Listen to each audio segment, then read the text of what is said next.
wasaaradda caafimaadka Soomaaliland ee gobolka Sool ayaa muddooyinkii u dambeysay ku howlaneed sidii wax uga qaban lahayd baahiyaha caafimaadka deegaanada ka fofog gobolka Sool.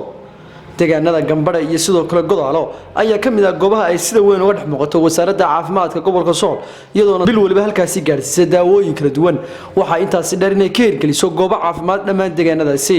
odayaashii waxgaradka deegaankaasi ayaa u mahadceliyay wasaaradda caafimaadka gobolka Sool waxayna sheegeen in wax qabad ballaaran muddooyinkii u dambeysay ay wasaaraddu ka hirgelisay. odayaashii waxgaradka oo arrimahaas ka hadlayna waxa hadaladoodii kamid ahaa halkan waa u jeedana waxa weeye MCH Gambadhe MCH waxa gacanta ku haysa oo muddo dhowr sano gacanta ku haysay 3 sano ama 4 sano dhowdhow aan ilaahdo waxa gacanta ku haysay ARC oo bixinaysay shaqaalaha mushaharkiisa dawada dhismaha qayb kamid ah waa uga mahadnaqaynaa ARC aad iyo aad baan uga mahadnaqaynaa sida sharafta leh ee qiimaha leh ee ay gacanta ugu hayso MCH Gambadhe uga diraynaa waxtarka aan la qarin karin ee hay'adda ARC biyele caafimaad leh dawale mushaharka shaqaalaha leh waxaan waliba hay'adda aad uga socodsanaynaa waxtarka inay noo sii kordhiso wax nooc kasta ha noqdee inay noo sii kordhiso inay dhismaha noo ballaadhiso inay mushaharka u sii kordhiso shaqaalaha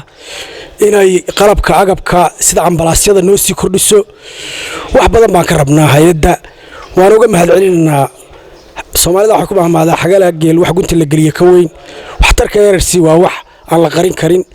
aad baan uga mahadcelinaynaa wasaaradda caafimaadka Soomaaliland waa mahadcelinaynaa waxa aan aad iyo aad u mahadcelinayaa hay'adda ARC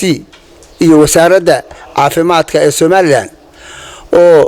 aad iyo aad labadaba isku soo kaashadeen waxna noo tara aan halkan uga mahadcelinayaa oo aad iyo aad Gambadhe wax uga qabatay haday tahay biyo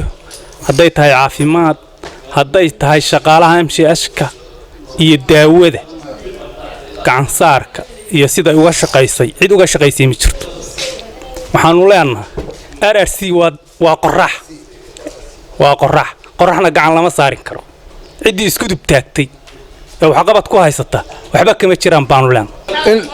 ay heerkan soo gaadho dad badan oo ka mid yihiin wasaaradda caafimaadka hay'adda ARC wasaaradda caafimaadka wax badan bay noo qabataa ee Soomaaliland ARC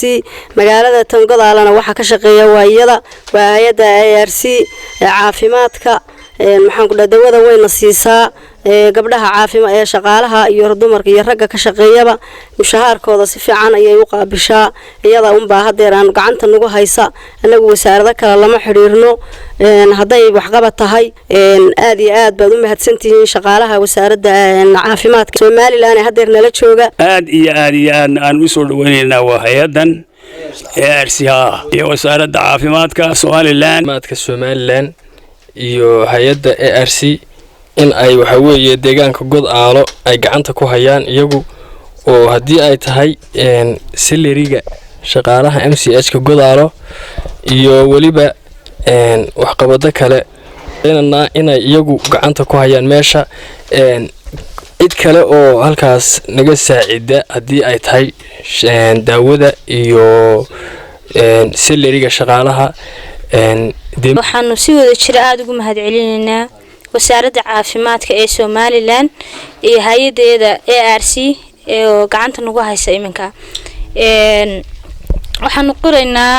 inaysan cid kale gacanta ay nagu hayn aan wasaaradda Soomaaliland iyo maxaan sheegaa ARC aan ka ahayn iyagana aad baan ugu mahadcelinaynaa shaqaalaha iyagu waxaan nahay 12 qof maxaan sheegaa dawada iyo salarigana si fiican baan uga helaa waxaan ugu mahadcelinaynaa wasaaradda caafimaadka oo aan ugu mahadcelinayno hawlaha ay nooga hayso MCH-ka maamulka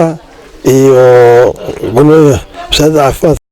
Muqtaar Cabdi Jaamac Saan TV Laascaanood.